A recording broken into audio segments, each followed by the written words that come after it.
Hi. Okay, so I'm trying again. And we'll see when Corey joins us. Hello, Fairfax and Salmons. Hello, Gregory Graham. Hello, Louise. You may be downstairs or you may be in a car.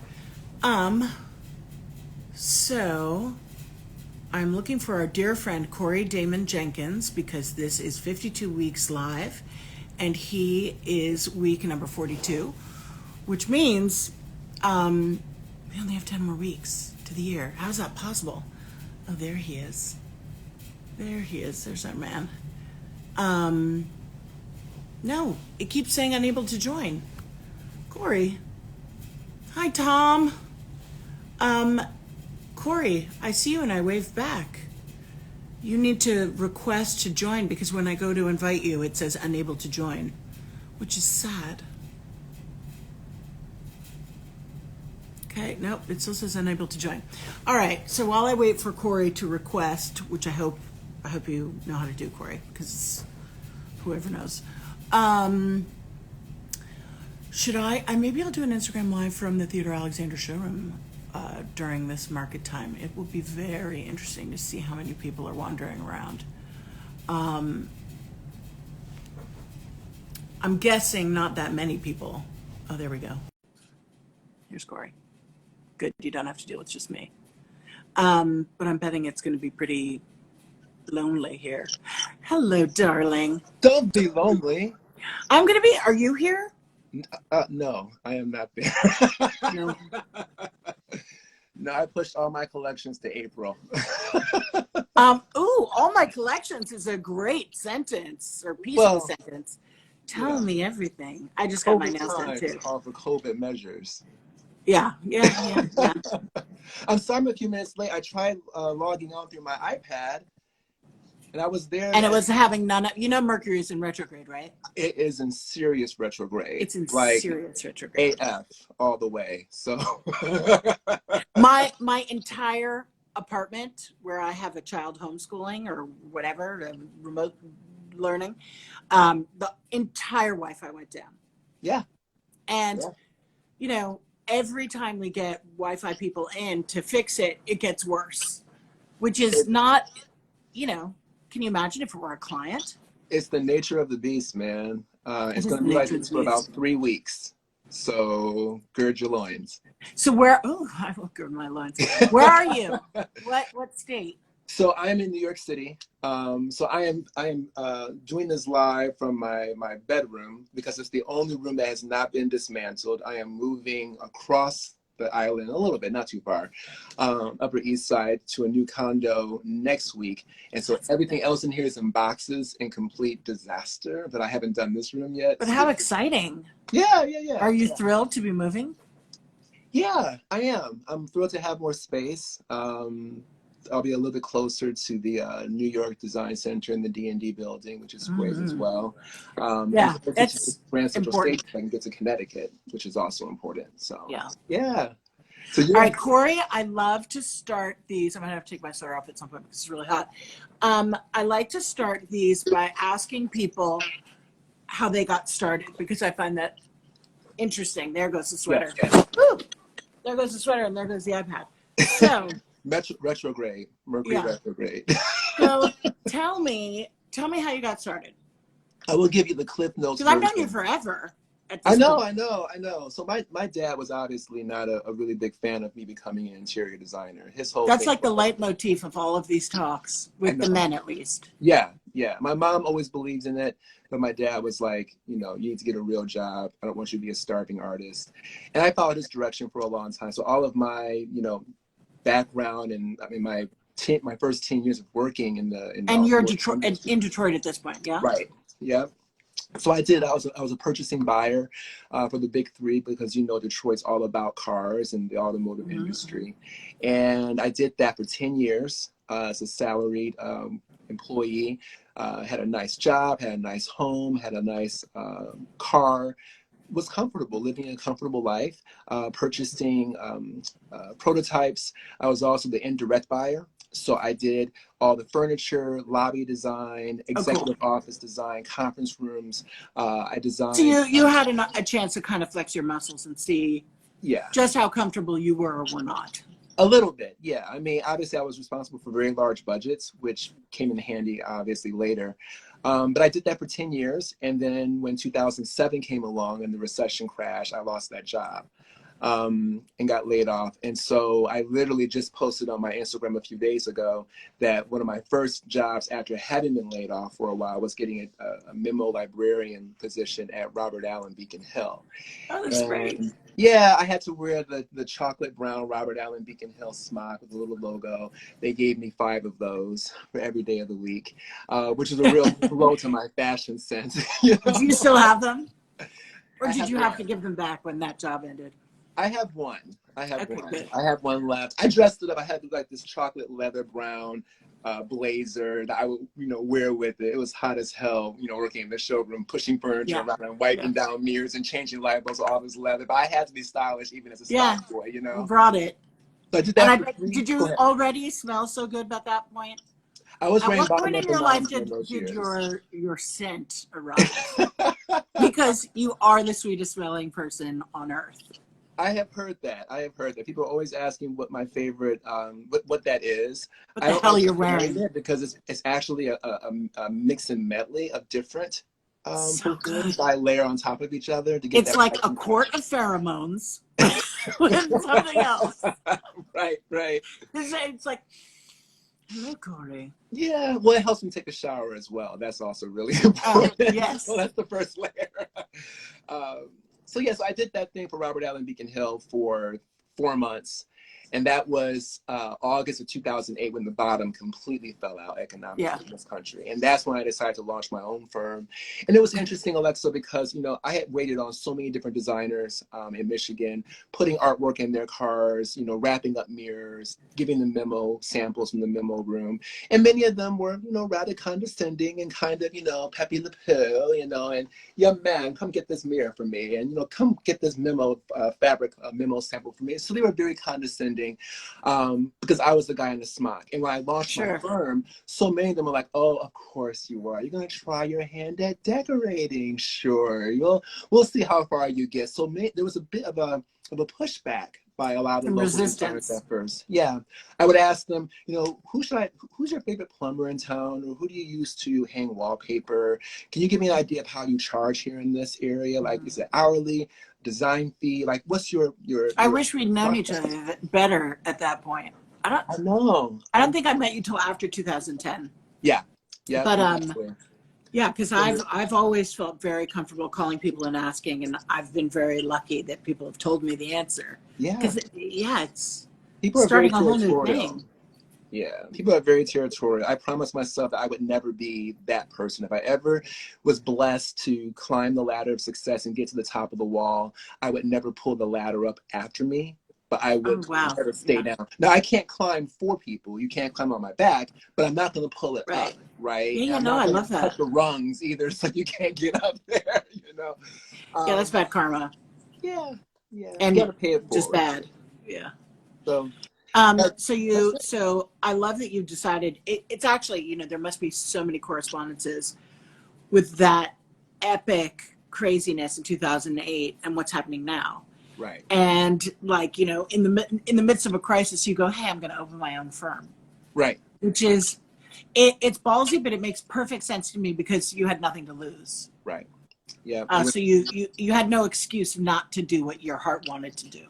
It was definitely, it was a risk. I had already, scaled back. The one thing my father taught me was to always live within my means. So when I saw the writing on the wall, the important thing was not to cut into your 401k or cut into your savings, your IRAs. You want to leave all that alone, especially during that type of situation.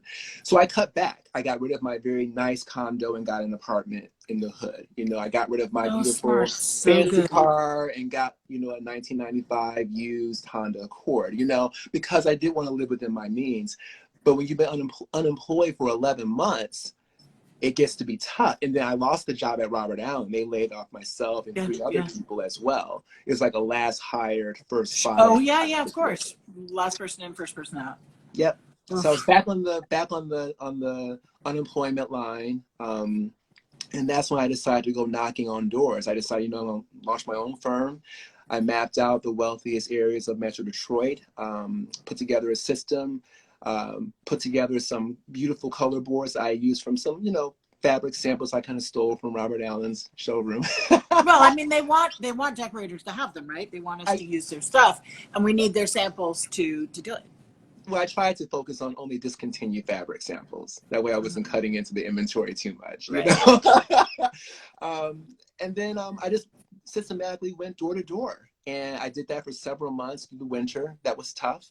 I knocked on So wait, you just like would knock on a stranger's beautiful house and say, yeah, "Hi, like my name Jehovah's, is Corey, and I'm a designer."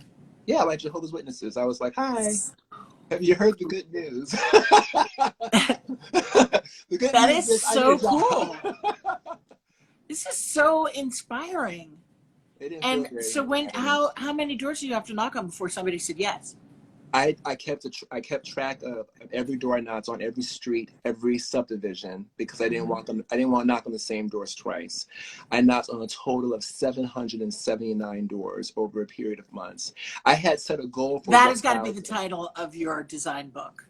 It's the first chapter. 779 doors. It's the first chapter. The first chapter is named Yeah. 779. Yeah. Let's tell the story. It was tough, Alexa. You know, I had people run me off their property with dogs. That happened at least 2 different occasions. They let their dogs out to chase me off the Kill that property. decorator. Yeah, yeah. I mean, get off my lawn, literally. There was some racist stuff I also encountered too. There were some pretty nasty words, you know, thrown at me. I mean, I am on their property. I am knocking on their door. You never go to the back door of someone's home. You always go to the front door. But it means people don't shovel or plow their front door, so or their front sidewalks. This is in the winter, so you're trudging up there in boots, and your feet are freezing, and you get to the door and all of that, and then people run you off. But eventually, this really lovely couple, an anesthesiologist and his wife, had heard about me, and they invited me in. It was the first time in months that someone had offered me a cup of coffee because it was, you know, cold. And they said, listen, we just let go of our decorator. She wasn't really giving us what we were looking for. We're willing to give you a shot. If we give you a couple of rooms to get started, let's see how things go. And I did that, and I poured my heart and soul into it. I came in a few $1,000s below budget, which was awesome, which led to them giving me more work to do throughout the house. And then I went to GoDaddy.com and created my own website because I couldn't afford a webmaster at the time. And put up, I hired a local photographer to shoot the rooms professionally and have them style. So I recognized from early on the benefit of, you know, cutting up the fresh flowers and getting the pillows. Where'd you come up with the capital to do it, though? You were just scrounging to... Oh, I was broke as hell, yeah. But you were just taking anything you made and putting it back in, like to get the photographs and everything. Absolutely. I always found that really tough when and obviously my firm existed because it was my dad's. Right. But I found the parting with hard-earned money to photograph always was like, ooh, but you got to do it. You have to do it. And now people can do it themselves well. I mean, they should hire professionals, but yeah, everyone is very, very impressed by this story, as am I. It's incredible. I'm just glad I survived it. I tell students, I had a chance to speak at Parsons a few months ago, and I was telling the kids there, as you're graduating, don't think this is going to be some walk in the park. I know that a lot of times these young people think that the world's their oyster and they can just do anything and not work for it. You have to hustle. When I put the imagery up on my website, HGTV called me 2 weeks later to cast me my first show. But if You're kidding me. Yeah, that's. I love that. I came to High Point Market. Newell Turner invited me to High Point Market, and we had the whole house beautiful party at the house out there in the neighborhood where I met you. So that's how it all started. But I tell these students, none of that wouldn't have happened if I hadn't first humbled myself and knocked on the 779 doors. So every reward that is just so impressive. Has to come through elbow grease and hard work. So did you have it? When did you get an office? I presume you were doing it out of your house to begin with. Absolutely. Yep. I didn't get my first office. This is 2020. I got my first office in 2013. And how do you feel about offices now? So now you're in 2 places. Yeah. You're in Detroit and you're in New York. Yes.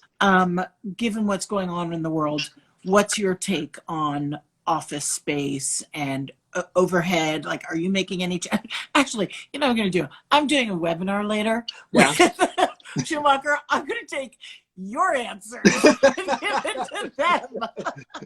There you go. But what is your what's your take on offices now? Like, you know, as you said, you see the writing on the wall when things are, you know, when financial markets are in crisis. Do you think, like, your advice to a young designer is like, where should they be working out of? At home? Yeah, I think that for me, I wasn't really willing to open up my own office until I knew we were financially solvent, right? Of You need to course. have several months of savings put aside for a rainy Mm-hmm. day in case things go wrong, because we are a luxury brand market. We are Mm-hmm. dispensable. We really aren't dispensable. We technically are the Right. conductor in the orchestra with all the, you know, subcontractors in the box. They all think they're more important Right, than but we are, but we are we run. we're a luxury.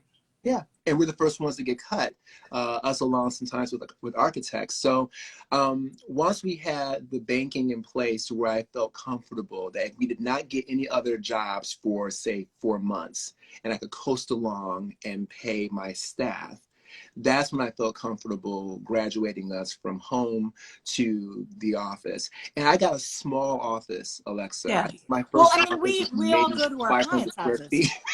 I have people oh well, I used to live in under 600 square feet with my husband for years. Yeah. But I have clients I've worked for forever and they have never set foot in my office. Yeah. I Yeah. mean, we go to them. Yeah. Yeah. So I think to your question, I think right now more and more people are working from home. And so I think that there's no shame in not Oh having an yes. office right now. But if you can't afford it, just be very cautious, have savings set aside in case this economy goes, you know, crazy. But recognize that there's no, I think sometimes people feel like this whole ego thing, like, well, I'm going to just do this because I want to keep up with so-and-so, I want to show off. You really don't have to. No one cares, you You know? mean other decorators? Yeah. I think Oh that yeah. sometimes I people feel don't like keep up. we're all in it together. Yeah. And I think that we're going to And we're a rise. tight crew. It's a really good community. You know, those shitty people that you were talking about notwithstanding when you Right. first started. Yeah. But I feel like that might be that, what you said, 2007, that might have just also been like a very vital changeover. Yeah. It was a very different, moment in design, just like High Point wasn't High Point yet, not the Yeah. way it is now. That's true. Somebody's saying, how do your suppliers find you if you aren't in your office? What do you recommend? Well, now we all have cell phones, right? And email. Yeah. Yeah. I tell people, just if you want to send me samples or catalogs, just mail them to me. And honestly, Yeah. I'm all about, you know, I'm on the Sustainable Furnishings Council with our dear friend Tom Felicia and a few Uh-huh. others. We're trying to cut back on wasting paper. So really, don't even send me a catalog, because chances are I'm not going to thumb through it. Send me a Mm-hmm. link, right? Just send us a Yeah. link. Send me all that information electronically. You know what's so funny? Is I'm the What? opposite. You want a I catalog? no. Well, I mean, I don't. There's something, and clearly this is my age. There's something about holding a piece of paper and looking at it. I almost don't trust what I see on the screen sometimes. Gotcha. But that's dumb, and I should get over that. Yeah, makes sense. Yeah. It's like She I wrote, feel like "Thank you, Yoma samples on the way." oh, great. Um, Thank you. Mwah, thank you. Yeah, please send them to me, but electronically though, if possible. No, I think that there's something to be said for that. I think even when it comes to being published versus in hard copy magazines versus online, I think that online publishing has just as much power. But for those of us who are old school, we want to be in that hard copy magazine. But well, those that's are also cost vanity advantage. too, right? You want to hold that Yeah. and be like, hey. What's the choice, right? They can only put in 4 or 5 stories in a magazine. Mhm. To put to choose your story for one of those, you know, 10 or 12 page spreads, that's a big deal. But people do toss magazines out. They are forgotten, whereas everything lives forever online. Scary. Note to self. No nude postings. I just like, I sit with my kids all the time, and I'm like, please God, everyone will see anything That's put in up the there. future. So, Yeah. How's your family been doing with the whole COVID-19? I was thinking about you and your kids. How's this whole transition been? Because you're in New York. I don't have kids here, so we escaped from my mother's house in the Hamptons in March. We were briefly patient zero in New York. right. My husband came home from a trip, and both of our children's schools had to shut down. Mm, And then he was fine. We moved out to the Hamptons, which was also, side note, a really uncomfortable place to be during all of the social unrest. right. It felt like a very weird place to be Sure. holed up. Sure. But I think the online learning was a total catastrophe in the beginning. Now the boys are back in school. Kiki's going at the end of the month. Like, I don't know. I don't know what to tell you. Our Wi-Fi breaks down all the time. Yeah. So right now, people are at our apartment. There's no Wi-Fi. Mm-hmm. And the more we try and fix it, the worse it gets. It's very stressful. And obviously, my husband and I are both working, and we're, it's like everybody. I mean, I'm not. It's not special. It's It's a just lot. chaotic. I know it's like it's a tiny complaint, given that somebody could be dead or a family member could be dead. Right. It's a tiny complaint. We'll figure it out. But it's definitely It's tough. not without its challenges. Right. It's I still have not figured it out, and I always have that strange thing of, like my parents didn't help me with my schoolwork. right. So I always feel like I shouldn't be helping them. Like your teachers, I feel like their teachers need to know if they don't get it, right? How are they going to fix it if they don't know? They're not going to benefit from my doing their homework. Certainly not if it's math. But anyway. As their mother, you have the largest responsibility as their mother, right? Because you're teaching them life lessons. Your plate is full from the moment you board them into this world forevermore. So to me, the unfairness of this whole situation is parents are teachers inherently because they have so much responsibility as it is. And then you layer on this entirely different burden onto them.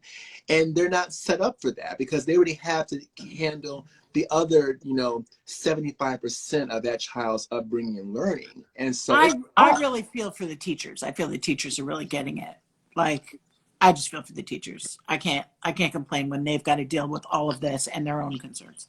Anyway, so since we're talking about teaching and showing people things, like, I think that when you got into this career, I feel like, I don't know if it was explicit, but it was clear to me that you are a role model. Okay. And I mean, do you go out into the world and say, I'm going to be a role model? Or No. Yeah, because you are, because you do. You're so kind. Everybody loves you. You smell so goddamn good. No, no. You're a great cheerleader for the industry, and you do it well, and you don't break a sweat. So I don't know. Thank you. That's very kind. I don't really see myself that way. I think that, to your point about parenting, I think that the thing for me is I want to be that person that builds people up, right? mm-hmm. Like I think about, like I told you earlier from the onset of our conversation today, my dad was not really in my corner when I launched my mm-hmm. design firm. I remember when I got how old was he when you launched? My dad is 71 now, so he was 60, high 60s. Yeah. 68, Okay. 69. So I remember when I first showed him a small parlor I did for another client early on after I launched the firm. And this client had a very exuberant, eclectic taste. And I gave her exactly what she wanted, right? Because that's what we are supposed to do. Yeah. And I showed my dad that.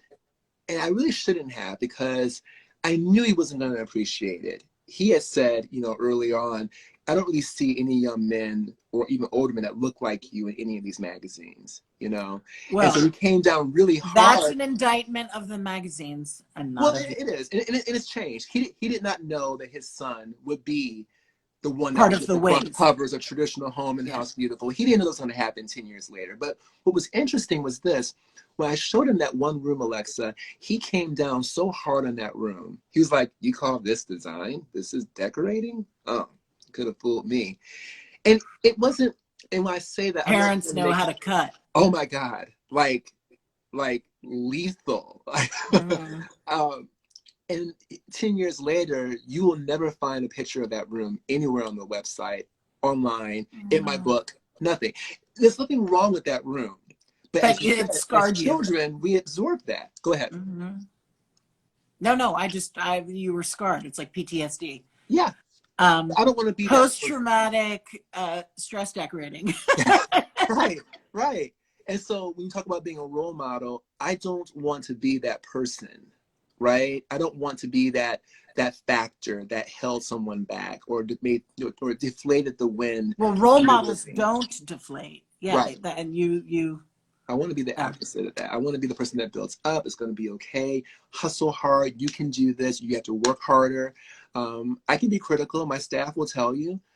They'll bring before me a project, and there's a very careful line of demarcation between saying, okay, this is nice, but is this editorial? Well, I Mm-mm. like it, okay, but is it front cover worthy? It is not, then go back and work on it. And then they come back to you with another option. I'm like, this is awesome. You crushed this. So you have to give equal parts commendation and criticism. You have to do both. And I think right now we're living in a world I call full that the of carrot and the criticism. stick. Huh? What? I call that the carrot and the stick. Yeah, well, you know. I mean, How many people are yeah. in your office? I have 4 right now. Okay, good. So nice and tight. That's Well, good. it was larger, but we've had to, Oh yeah, of downsize a course. little bit. I don't need too much overhead right now. So Nobody needs too much overhead right now. not right now. We've got to live to fight another day. Yeah. What are all the things? A lot of things are happening for you right now. What's going on? What should we be excited about? Oh, what's exciting for me is my first coffee table book, Oh, yes, Rizzoli. wait. Before you tell us this, there's a very important question. Has your father come around? Not Like when he sees you on the cover of magazines, is he's like, no, not really. really? No. I want his phone number. I will text you that. I think, remember, Alexa, he came up in the 50s, right? So I think for men of color, it was a completely different thing back then. And so I think that part of this also, when we as children, even as adult children, when we defy the expectations, when we break through those glass ceilings, and this applies to men of color, women in general, just women, no matter what their race is, we're all minorities in this world. So when we all break through and make these huge statements, I think about your story, taking over for your dad, Mark. People were like, okay, how is she going to take this torch and run with it? And you made You're it like, she's going to run that shit in the ground. No, but I'm sure you felt that pressure, as I felt that pressure to prevail. And when we do it, sometimes certain naysayers, no matter how good we are, just won't come along, because now we have proven them to be wrong, and their own ego and pride won't allow for that victory. And that's okay. That's okay. You can live with that. Aren't you a gracious gentleman? Well, I don't wish you well. I just wish you everything you deserve. Yeah. I like that. Trudy Crock is saying, well, he might not, your father might not be, but everybody watching this is very proud of you and impressed and loves your work. So, okay, back to the book. So the book is coming out when? March 23rd. Yes. Awesome. On Rizzoli, design remix, a new spin on traditional rooms. So I'm very excited about that. I worked with an amazing team at Rizzoli, and I'm very excited for that to finally hit the book. Did it take you like 2 years to do? Yeah, we signed on with them back, I think, in 2018. And yeah, I feel like if you do a book, it's 2 years. It's no faster. Yeah, it's a lot. It's a lot. And I have no idea how it's going to be received in terms of the pandemic, as far as if we'll be able to do a book signing tour or a launch party. There's so much up in the air. Our friend Mark D. Sykes, he launched his book, recently, I think this fall. And his first book was obviously released pre-pandemic. Yeah. But this new one, he's doing everything mostly virtually.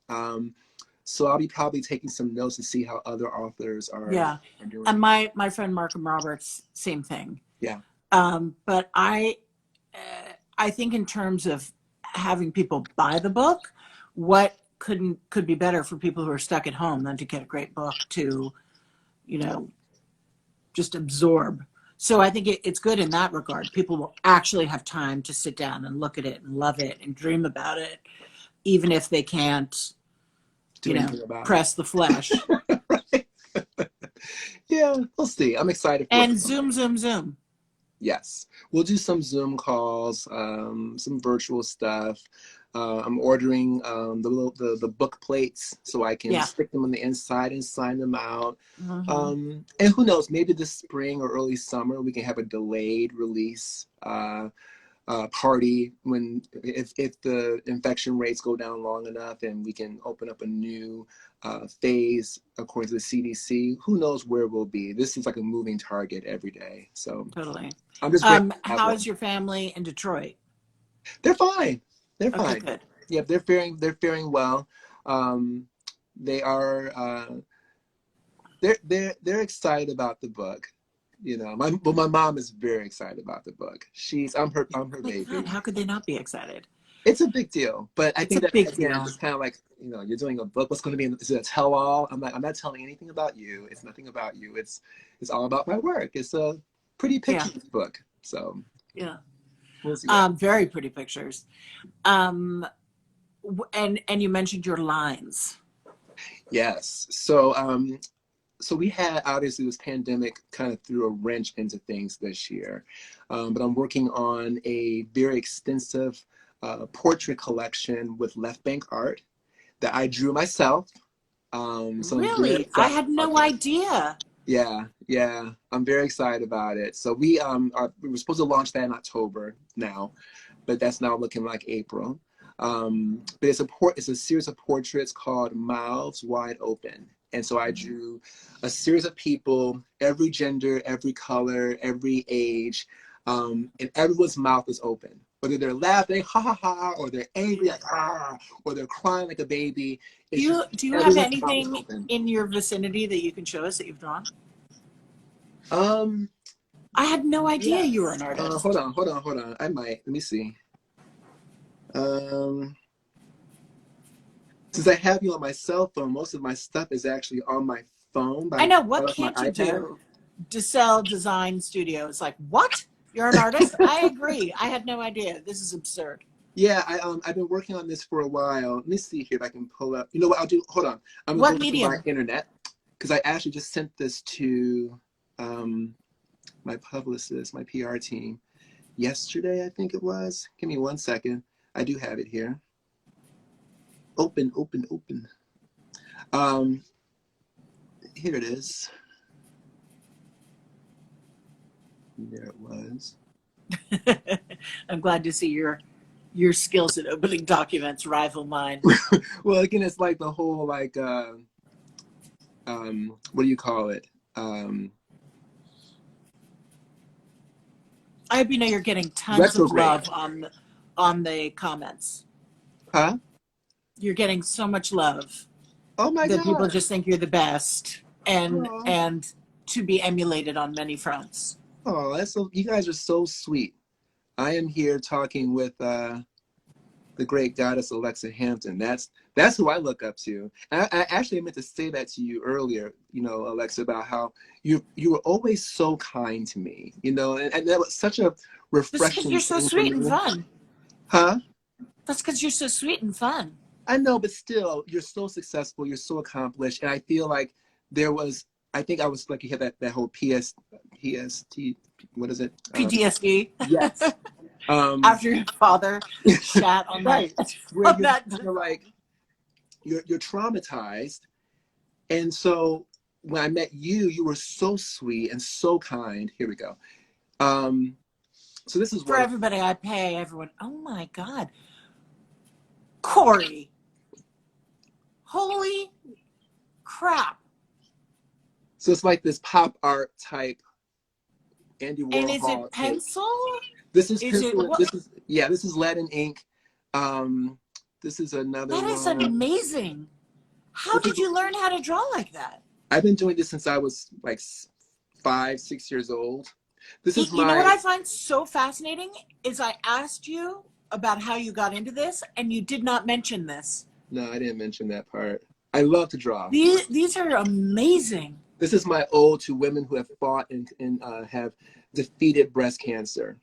It's called I Will Survive. So there's like 20 of them, and they're people of all different races and backgrounds, and they all have their mouths open in joy or anger or stress, whatever the case may be. I have a baby crying. Yeah. So yeah, that's coming out with Left Bank, and then Yeah, that is just I'm beautiful. excited. That is just beautiful. Thank you, thank you. I'm excited. We got some good stuff happening. We signed a deal with Kravit. My first, Yay. yeah, I love the guys there, Carrie and Lisa and Scott and Steve. Scott won't let you do purple. Huh? Scott won't let you do purple. No, no, I'm I going try to and sneak purple and he won't let me do it. God. Is he like anti-purple? He's totally anti-purple. And the story he tells me, he attributes it to my father. That my father, look, Ellen's smiling, that my father apparently besmirched purple when Scott was young and they were working together. Oh Now no. I have to pay the price. Well, And I you think have to pay the price. Well, I think Mario Bawada would have disagreed with that, and Jamie Drake would too. They For are sure. the princes And you of and purple. I. Right. I mean, exactly. We'll bring it back. We'll figure out some sort of oh yeah, way my to make that bedroom is happen. hot purple.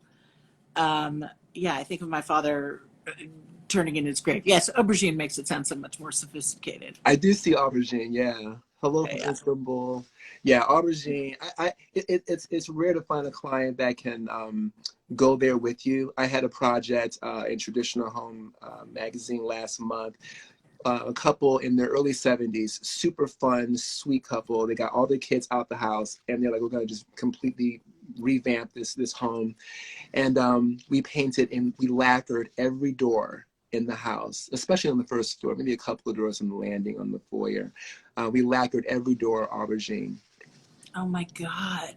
It was And so they're in their fun. 70s? Yeah. That good for them. Yeah. I Well, mean, what I learned about it was that they may be 70 outside, but yeah. on the inside and right here, they're Mm-hmm. still 20 something. And so they're like, no, we're going to go bold. We're going to lacquer these doors aubergine purple. And Yeah. it's just the side of black almost. It's so dark and so rich. It's not Yeah, exactly, love it. Barney purple, but it turned out really well. And so, yeah, I love purple. I hear that Benjamin Moore went back to, they chose Asian teal for the color of the year. So I'm looking forward to Yeah. seeing how that can mix in with purple. That's a pretty color. Wait, this year it's not teal. It's like a spa blue. I thought it was, I'm sorry, the 2021. Oh, well, I just saw it like 2 days ago. They put it up, and actually Kravitz just did a mood board based on it, and it's very like aqua spa blue. I was very surprised because I feel like that has been, that didn't go away. It didn't need heralding. It is very much in the firmament. Asian teal. I could be wrong. I thought it was called Asian teal, but yeah, I think Yeah, it's spa people are blue. agreeing that it was Asian teal. Okay. Yeah, teal. I thought it Crazy. was teal. But Everyone's agreeing it's teal, but to me it looked like a spa blue. Okay. Maybe it's time to fix my glasses. Do your now people are saying Aegean teal. Oh, what was that? Asian teal. Oh, my bad. Sorry. No worries. Okay. So yeah, teal and purple is great. So my question for you is with these, well, and I want to go back to your licensing, but with your clients, are they mostly older or are they younger? It's a real range. Yeah, we have some clients that are in their late 20s and early 30s. We have one client that is in his early 80s. So it just depends. What is the difference in their approaches that you, if there is one? I think the one thing that they all seem to have in common is a unapologetic desire to embrace color and pattern. I feel that my older clients, they have been living they've been more conservative as far as their approach to design, being more safe. And as they have matured, they feel more daring, more bold, more audacious. They know themselves better. And they really don't give up about what other people think, right? I think so many times as young adults, we're so concerned about what other people think. Right, what it says about us, what our Right. choices reflect. Right, exactly. There's so much, if you know, fake it before you make it kind of stuff, nonsense. Yeah. So I find that a lot of them are much less intimidated by, you know, being bold and making a change.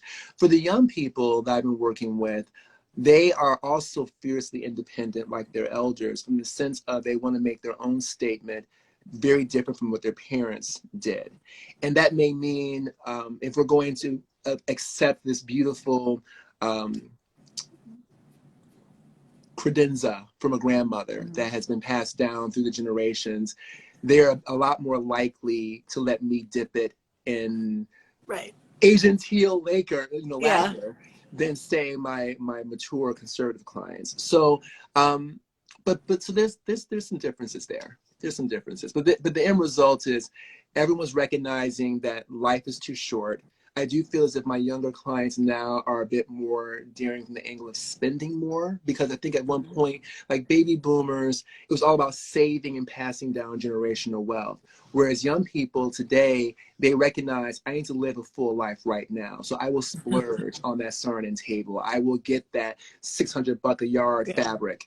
But that's funny because it's that, you know, when compared to your story is, you know, you're saluting it.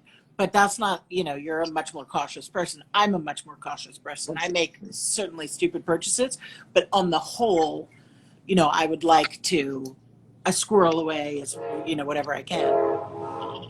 Sorry, there's a train going by. Where are you staying at? I'm at Pandora's Manor. Oh, yeah. That was a show house. And I did the room across the hall. Yeah, you and Celery and some other folks did something. And Tom Felicia and Toby Fairley and Madcap Cottage. Is it Eastern Accents? It is Eastern Accents. Right, yeah. You guys it's their bed and breakfast. That looks like Celery's, I could be wrong. That looks like Celery's room that you're in. I'm in Celery's. Is it her room? Okay. Yeah. They said, what room do you want to stay in? And I've already stayed in my room. So I was like, well, I'll stay in Celery's. I'm just going to do for each time I come here, I'm just going to hop rooms. That's the fun of it. You know, that you get a different experience every time. And this one has a tub. So I'm very excited. Are there a lot of people there?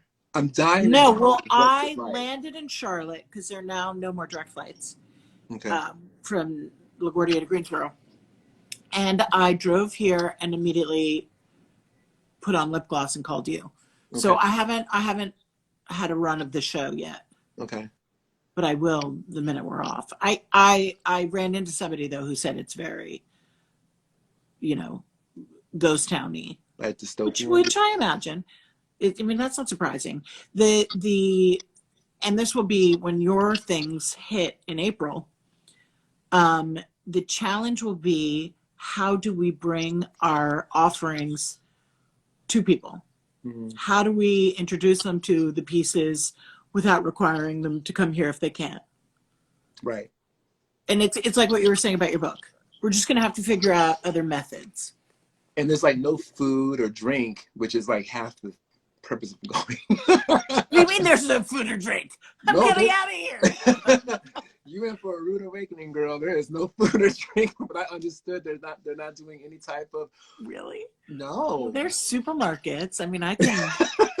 The girl can do her own shopping. Yeah, I think High Point Market has become such an amazing social conduit for our industry as well. I miss it's a destination. It's like camp decorator. Yeah, it's a big deal for us, and I felt bad not attending, but by the same token, I think because all of my collections all got pushed to next year. No, I'm there's not no going to reason. just wander around there with no purpose. Yeah, not with that kind of risk. If you're launching a collection or doing something, then it makes more sense.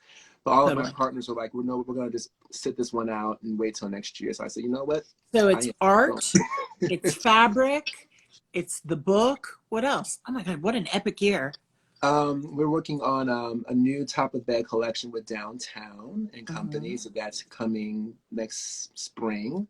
An exciting collaboration with Stearns and Foster, the mattress Yeah, company. yeah, of course. They're hoping to actually show at High Point Market at some point in the near future. So that might be in line with the launch of our collaboration. Yeah. And there's some other stuff happening You right should now. But I schedule can't speak on naps. that. Have a nap with Corey Damen Jenkins. Yes, come get in bed with me. I think Tom Felicia did that for Easter. Tom Felicia did do didn't that. they? Yeah, and he gave out pins that said, I was in bed with Tom Felicia. Yeah. I would not do that during COVID times, but but I feel like there was something very fun about, come get in bed with Tom Felicia. Yeah. That was very cute. I mean, obviously it stuck with me because it's been a few years. But yes, it's been. I think that our industry will be okay. I think that there are a lot of industries that aren't going to struggle, but I think that ours, because people are going to be at home, there's going to be more opportunities to, like you mentioned earlier, redoing the home offices and making fun, quirky kid labs to study and creating amazing backdrops for selfies and Zoom calls. That's now a thing, to have a cool backdrop, But I just think that's interesting. I like that idea. I should do that. Maybe that would motivate my children if they had a cool thing behind them.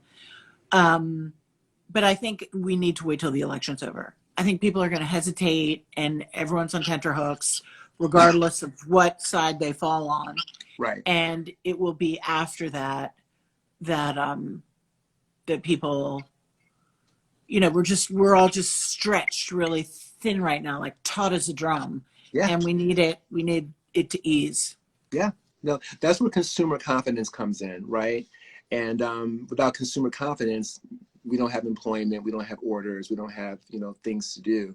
So I think, hopefully with a viable vaccine and treatment, get us past this election, like you said earlier, like you just said, no matter how it turns out, just get me past, not just in November, but December as well, if it's necessary to count the votes. And I do think that just kind of turning the page on 2020, which started off, I think it started off as a great year, and just kind of quickly descended into, this dystopian, maniacal craziness. Yeah, I thought 2019 was terrible. And I was like, yes, 2020. And then I was like, no, what happened to my, Yeah, people were saying, I can't wait for Halloween to come and celebrate Halloween. I'm like, Halloween started back in March, as far as I'm concerned. 2020 has been a scary ass year, like the whole year. But I think that, again, being the eternal optimist, I do believe that there are better days ahead. I think that there are beautiful sunrises and sunsets, and we just have to hang in there, and hopefully we've learned some lessons. I think the pandemic, the social unrest, the fight for women's rights, I think all of these things coalesce into a major national conversation that I think we were overdue to have. Yeah. And I think we're going to come out better for it. I really do. I hope that's the case. We must. Mm-hmm. What do you do, if anything? Like, do you work on community things you've done Kips Bay. Mm-hmm. So Kips Bay, obviously you did a beautiful room, and it's such a great thing for, actually benefits people. Right. And are there other organizations that you support that are either in our industry or totally different? What's your gig? Absolutely. I'm deeply supportive of a lot of charities that have a lot to do with the community. Like, for example, Housing Works, DIFA, Detroit Symphony Orchestra. I love music. Oh, and I'm so worried about at least music they can tape. Yes. The performances I'm worried about. Right. Broadway, ballet. Exactly. Yeah. So that's very important to me. And of course, Kips Bay. I'm on the planning committee for the events. Trying to raise funds for those beautiful kids there in New York City. And so I think that all of those things are very important to support the community. I've had so many designers ask me, well, what's the best way to really grow my brand? And I tell people, the best way to grow your brand is not to be thinking about yourself or thinking inwardly, but to give back. When you give back and you support others, it's like a boomerang. You put out there good. Mm-hmm. And if you put enough good out there, eventually the way how the universe and the way how God works, it comes back to you 100-fold. It's when you're selfish and completely self-centered and only thinking about what your bottom line is, that's when you don't grow so much, because there's nothing really lifting your wings to fly further. So I do it because I really genuinely care about these kids, and I came And from they're the city, so I and understand like the struggle.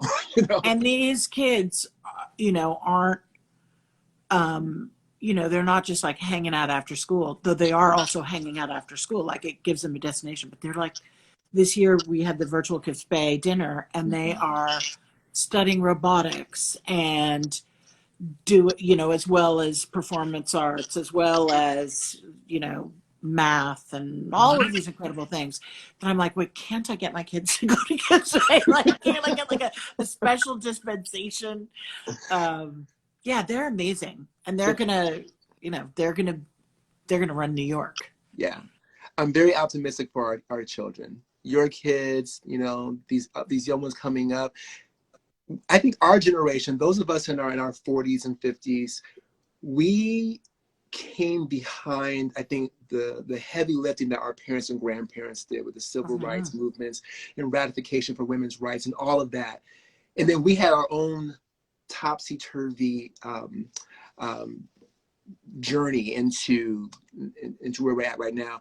So now we're doing the heavy lifting for our kids, and I think these kids, having grown up in a world where there's so much acceptance, there's so many clear lines of demarcation between what is fair and what is unfair.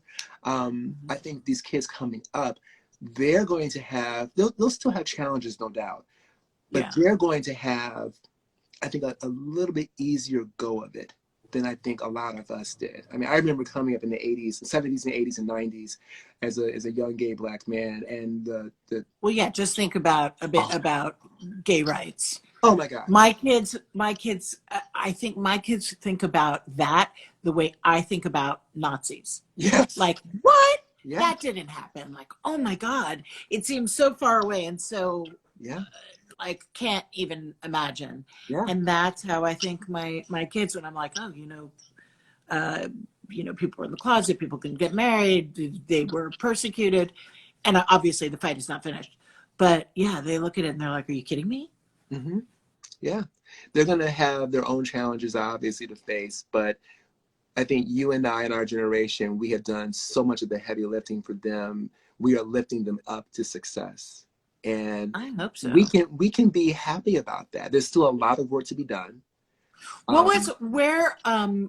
Where does your sense of style come from? Did your parents have like a beautiful house, or do your mother or your grandparent, like where did you get your juice? I think a lot of it came from my mom, honestly. She decorated the house and redecorated the house a couple of times in the 80s and 90s. I can remember at least 2 major renovation decoration projects. They've had the same home for literally almost 50 years. So I remember back in the 80s when mauve and hunter green and the honeywood was like the thing. So Even that was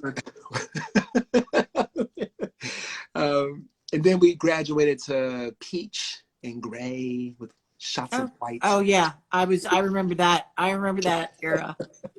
So she had she had the red book, and she had Good Housekeeping, and she had House Beautiful journals that am I still here? Oh yeah, you're still here. But it made me look up at the clock, and Okay. they're gonna. Yeah, people are disgusted by that. Okay, well, we went through some crazy color eras. The mauve.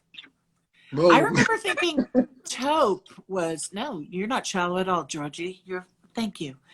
I remember thinking taupe was really gross, and then like obviously taupe is very beloved of the past 20 years. Mm-hmm. But yeah, taupe and mauve. Taupe and mauve. I still am not quite ready to go back to mauve, but I will work taupe in where I need to, pair with some jewel tones like aubergine and teal. Something like that might be the best way to go. But that's where I think I got mine, because she was very much into the swatches and the treatments, and they had the swags and the jabots and all Yeah. the goobity goop that we're not really doing. Well, we are actually doing that now. Oh, I love a swag and jabbo. I know you do. I can't quite get to it. You can't get on board. Yeah, Well, it's pretty out there. And people, you know, it's I'd say 90% of my curtain work is metal poles. yeah. You know, I used to, you know, because of my age and how long I've been in the business, we used to do this big wood poles. And even that, I'm like, no, I don't want to do that anymore. That's on hiatus. Yeah. Do you do those? Sometimes you cycle it out, you cycle it back in. Yeah. You know, so I'm in panels right now. I've been doing some lambrequins. So I do like some. Yeah. I do like some old school because it's classic. Well, and modern, like a lambrequin can have such a wacky shape that it's a huge graphic moment on top of your window. Yeah. And it's almost tongue in cheek. It's almost like, I'm fabulous. Right. You know, like a Dorothy Draper, you know. Right. Very like unabashed exuberance. Yes. Yeah, absolutely. I agree. It's like a pendulum. It swings left to right and then it comes back. So we'll accept it. We'll roll with it. We'll roll with it. Thank you so much. I could talk to you forever. I feel like this talk wasn't structured. Not that I'm ever structured, but I feel like really the most important thing for me, the takeaway, besides, you know, how you seem to, you're guided by kindness and goodness. But I'm really looking forward to all of these things that you're doing, that I can, you know, I want to get your book so I can see what I need to be doing next year. Yeah? I still need you to sign I have 2 of yours. I still need you to sign my copies. So you mean I let you get away without wrestling you to the ground to sign it? That's so unlike me. I actually brought one to Visual Comfort when you were having a signing, maybe 1 or 2 or 3 markets ago. But the line was out the door because you are the great Alexa Hampton. Yeah, well, I don't know why you wouldn't just call me and be like, lady. Right. So yeah, well, we'll have a swap. Everyone else you might be Zooming with, but you and I will see each other in person and have a swap. Yes. Be safe out there, okay? I will, and congratulations on all of these wonderful things. The boomerang is coming for you. Thank you. That kindness, like, you are a role model. Thank you. Thank you. Thank you. Same to you. Be safe. Love you. Be safe, okay? Kisses. Bye. Bye. Bye. Bye, guys.